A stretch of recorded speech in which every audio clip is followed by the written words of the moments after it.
Welcome to the 1,000 Nights and One Night. Now, when it was the 911th night, she said, "It hath reached me, O auspicious king, that when the Wazir Shimas asked the king's son, saying, Which is the most excellent of the treasures of earth? He answered, The practice of kindness. So the minister pursued, Tell me which of three several and different things, knowledge and judgment and wit, now that which unifieth them. Knowledge comes of learning, judgment of experience, and wit of reflection, and they are all established and united in reason. Whoso combineth these three qualities attaineth perfection, and he who addeth thereto the piety and fear of the Lord is in the right course. Take the case of a man of learning and wisdom, endowed with right judgment, luminous intelligence, and a keen wit and excellence, and tell me, can desire and lust change these his qualities? Yes, for these two passions, when they enter into a man, alter his wisdom and understanding and judgment and wit, and he is like the ossifrage, which for precaution against the hunters abode in the upper air of the excess of his subtlety. But as he was thus, he saw a fowler set up his nets, and when the toils were firmly staked down, bait them with a bit of meat, which when he beheld, desire and lust thereof overcame him, and he forgot that which he had seen of springs, and of the sorry plight of all birds that fell into them. So he swooped down from the welkin, and pouncing upon the piece of meat, was meshed in the same snare, and could not win his freedom. When the fowler came up and saw the ossifrage taken in his toils, he marveled with exceeding marvel, and said, I set up my nets, thinking to take therein pigeons, and the like of small fowl. How came this ossifrage to fall into it? It is said, that when desire and lust incite a man of understanding to aught, he considereth the end thereof, and refraineth from that which they make fair, and represseth with his reason his lust, and his conspicuous. For when these passions urge him to aught, it behoveth him to make his reason like unto a horseman skilled in horsemanship, who mounting a skittish horse, curbeth him with a sharp bit, so that he go aright with him, and bear him whither he will. As for the ignorant man, who hath neither knowledge nor judgment, while all things are obscure to him, and desire and lust lorded over him, verily, he doth according to his desire, and his lust is the number of those that perish, nor is there among men one in whose worse case than he. When is knowledge profitable, and when availeth reason to ward off the ill effects of desire and lust? When their possessor useth them in quest of the goods of the next world, for reason and knowledge are altogether profitable. But it befitteth not their owner to expend them to the quest of the goods of this world, save in such measure as may be needful for gaining his livelihood, and defending himself from its mischief, but to lay them out with a view to futurity. What is most worthy that a man should apply himself thereto, and occupy his heart withal? Good works and pious. If a man do this, it diverteth him from gaining his living. How then shall he do for his daily bread, wherewith he may not dispense? A man's day is 24 hours, and it behoveth him to employ 1/3 thereof in seeking his living, another in prayer and repose, and the other in the pursuit of knowledge. For a reasonable man without knowledge is a barren land, which hath no place for tillage, tree planting, or grass growing.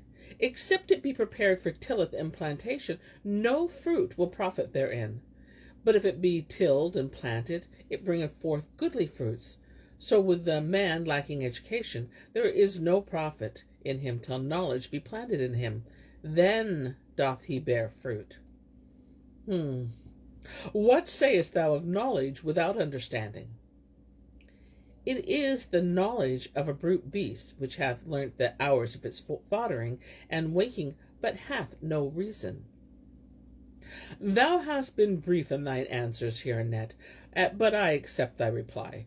Tell me, how shall I guard myself against the Sultan? By giving him no way to thee. And how can I but give him way to me, seeing that he is set in dominion over me, and that the reins of my affair be in his hand? His dominion over thee lieth in the duties thou owest him. Wherefore, an thou give him his due, he hath no further dominion over thee. What are a wazir's duties to his king? Good counsel and zealous service, both in public and private. Right judgment, the keeping of his secrets, that he conceal from his lord naught of that whereof he hath a right to be informed. Lack of neglect of aught of his need, and the gratification of which he chargeth him. The seeking his approval in every guise, and the avoidance of his anger. How should the wazir do with the king? An thou be wazir to the king, and wouldest fain become safe from him, let thy hearing and thy speaking to him surpass his expectations of thee, and be thy seeking of thy want from him after the measure of thy rank in his esteem. And beware lest thou advance thyself to a dignity whereof he deemeth thee unworthy, for this would be like presuming against him. So if thou take advantage of his mildness, and raise thee to a rank beyond that which he deemeth thy due, thou wilt be like the hunter, whose wont it was to trap wild beasts for their pelts, and cast away the flesh. Now a lion used to come to that place, and eat of the carrion, and in course of time he made friendship with the hunter, who would throw meat to him, and wipe his hands on his back, whilst the lion wagged his tail. But when the hunter saw his tameness and gentleness and submissiveness to him, he said to himself, Verily this lion humbleth himself to me, and I am master of him, and I see not why I should not mount him and stripe off his hide, as with the other wild beasts. So he took courage and sprang on the lion's back, presuming on his mildness, and deeming himself sure of him. Which when the lion saw, he raged with exceeding rage, and raised his forepaw, and smote the hunter, that he drove his claws into his vitals. After which he cast him under foot, and tare him in pieces, and devoured him. By this we may know that it behoveth the wazir to bear himself towards the king according to that which he seeth of his condition, and not presume upon the superiority of his own judgment, lest the king become jealous of him. And Shahrazad perceived the dawn of the day, and ceased to say her permitted say. Now, when it was the 912th night, she continued, It hath reached me, O auspicious king, that the youth, the son of King Jali'ad, said to Shimas the wazir, It behoveth a minister to bear himself towards the monarch, according to that which he seeth of his condition, and not to presume upon the superiority of his own judgment, lest the king wax jealous of him. Quoth Shimas, How shall the wazir grace himself in the king's sight? By the performance of the trust committed to him, and of loyal counsel and sound judgment, and the execution of his commands. As for thou, what sayest of the wazir's duty to avoid the king's anger, and perform his wishes, and apply himself diligently to the doing of that wherewith he charged him? Such duty is always incumbent on him. But how, and the king's whole pleasure, be tyranny and the practice of oppression, and exorbitant extortion? What shall the wazir do, and if he be afflicted by intercourse with this unjust lord, and he strive to turn him from his lust and his desire, he cannot do this, and if he follow him in his lust, and flatter him with false counsel, he assumeth the weight of responsibility hereon, and becometh an enemy to the people. What sayest thou of this? What thou speakest, O wazir, of his responsibility and sinfulness ariseth only in the case of his abetting the king, taking counsel with him of the like of this, to show forth to him the way of justice and equity, and warn him against tyranny and oppression, and expound to him the principles of righteously governing the lieges, alluring him with the future reward that pertaineth to this, and restraining him with warning of the punishment he otherwise will incur.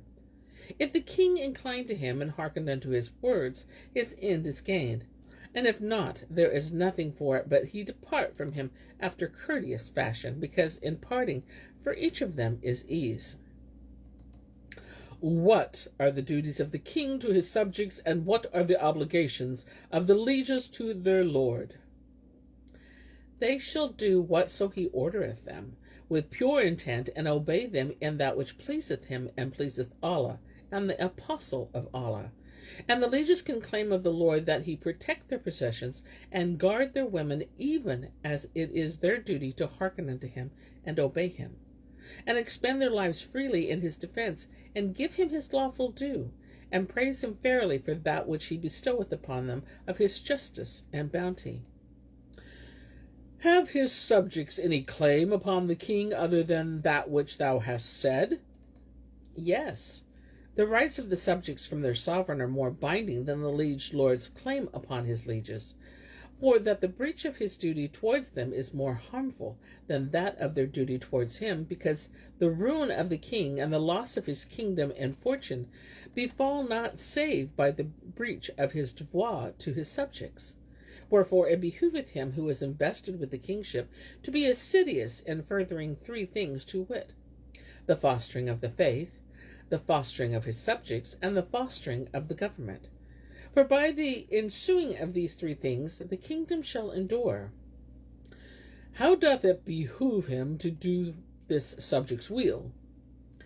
By giving them their due, and maintaining their laws and customs, and employing olema and learned men to teach them, and justifying them one of the other, and sparing their blood in defending their goods, and lightening their loads, and strengthening their hosts. What is the minister's claim upon the monarch? None hath a more imperative claim on the king than hath the Wazir, for 3 reasons. Firstly, because of that which shall befall him from his liege lord in case of error in judgment, and because of the general advantage to the king, and to the commons and good of sound judgment. Secondly, that folk may know the goodliness of the degrees which the Wazir holdeth in the king's esteem, and therefore look on him with eyes of veneration, and respect, and submission. And thirdly, that the Wazir, seeing this from the king and subjects, may ward off from them that which they hate, and fulfill to them that which they love. I have heard all thou hast said of the attributes of the king and Wazir and liege, and approve thereof. But now, tell me what is incumbent in keeping their tongue from lying and following and slandering good names in excess of speech.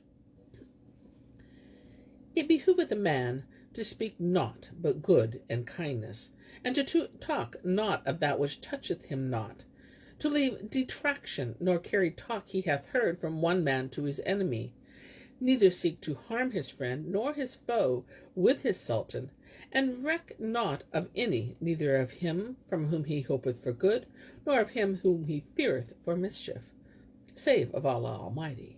For he indeed is the only one who harmeth or profiteth.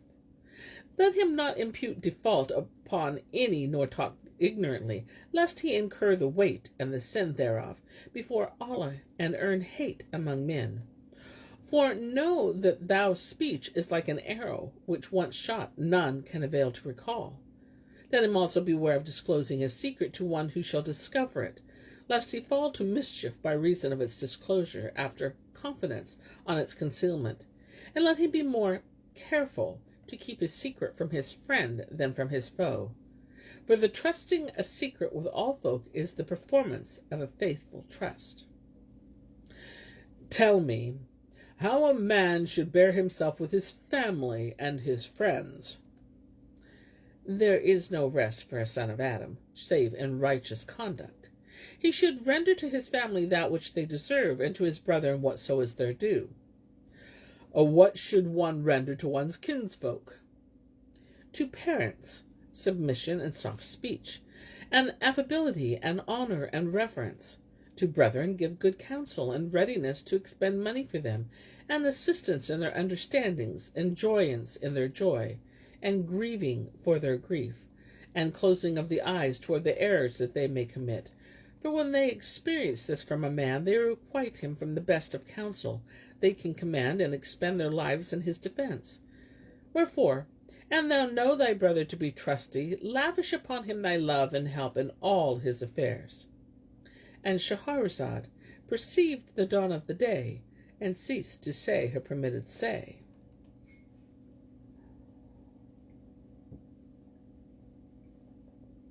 Now, when it was the 913th night, she pursued, It hath reached me, O auspicious king, that the youth, the son of the heir of King Jali'ad, when questioned by the Wazir upon the subjects aforesaid, returned him satisfactory replies, when Shimas resumed, I see that brethren are of two kinds, brethren of trust and brethren of society. As for the first, who be friends, there is due to them that which thou hast set forth. But now tell me of the others, who be acquaintances. As for the brethren of society, thou gettest of them pleasures, and goodly usance, and fair speech, and enjoyable company. So be thou not sparing to them of thy delights, but be lavish to them thereof, like as they are lavish to thee, and render to them that which they render to thee, of affable countenance, and an open favour, and sweet speech. So shall thy life be pleasant, and thy words be accepted of them.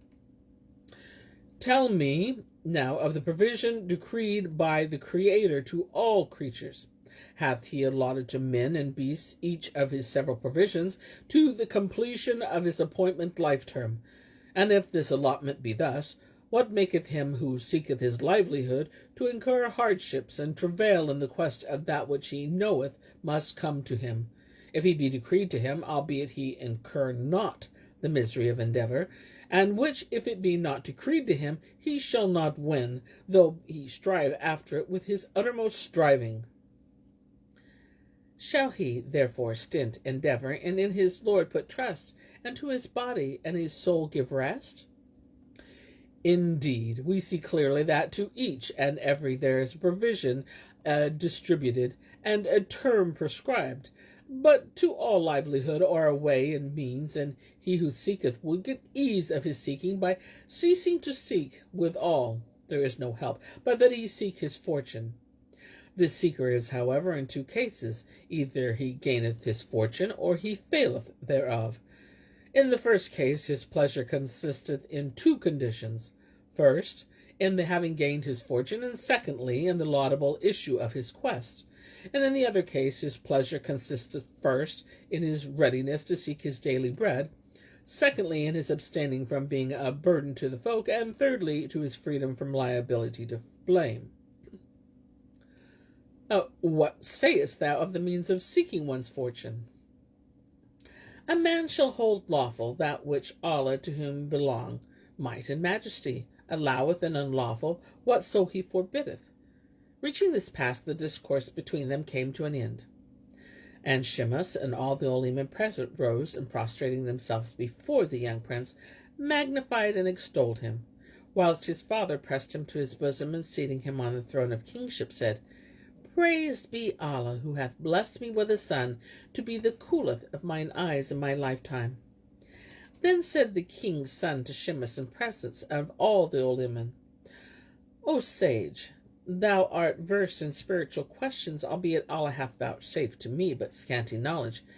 Yet do I comprehend thine intent in accepting from me what I proffered and answered, concerning that whereof thou hast asked me, whether I hit or missed the marks therein, and belike thou forgavest my errors.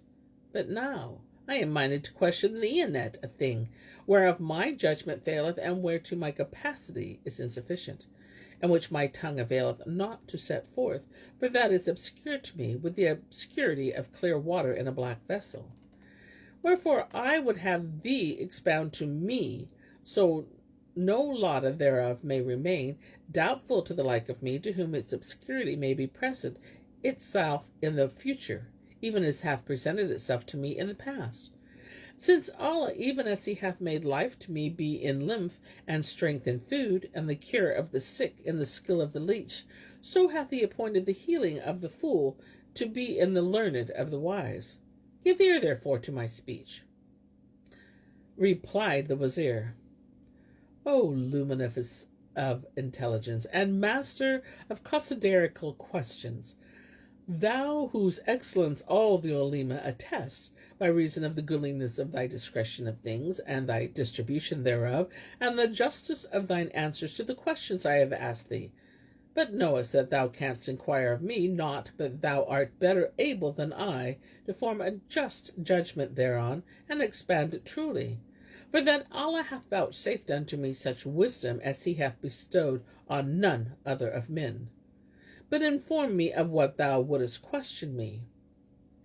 Quoth the prince, Tell me, from what did the Creator, magnified be all his all might, create the world, albeit there was before naught, and there is not seen in this world, but it is created from something, and the divine Creator, extolled and exalted be he, is able to create things from nothing, yet hath his will decreed for all the perfection of his power and grandeur that he shall create naught but from nothing, or from something.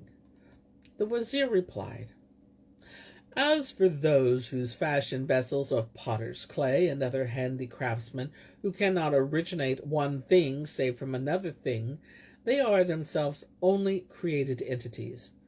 But as for the Creator, who hath wrought the world after his wondrous fashion, and thou wouldest know his power, extolled and exalted be he, of calling things into existence, extend thy thought, and consider the various kinds of created things, and thou wilt find signs and instances proving the perfection of his puissance, and that he is able to create the ends from the non-ends. Nay, he can call things into being after absolute non-existence. For the elements which be the matter of created things were sheer nothingness.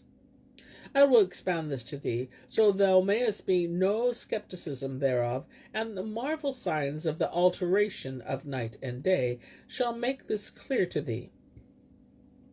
When the light goeth and the night cometh, the day is hidden from us, and we know not the place where it abideth. And when the night passeth away with its darkness and its terrors, the day cometh, and we know not the abiding place of the night.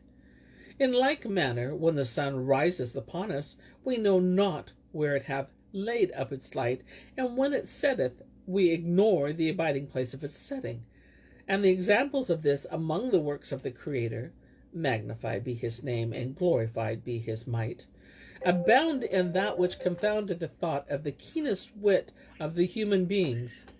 Rejoined the prince, O sage, thou hast set before me of the power of the Creator what is incapable of denial. But tell me, how he called his creatures into existence.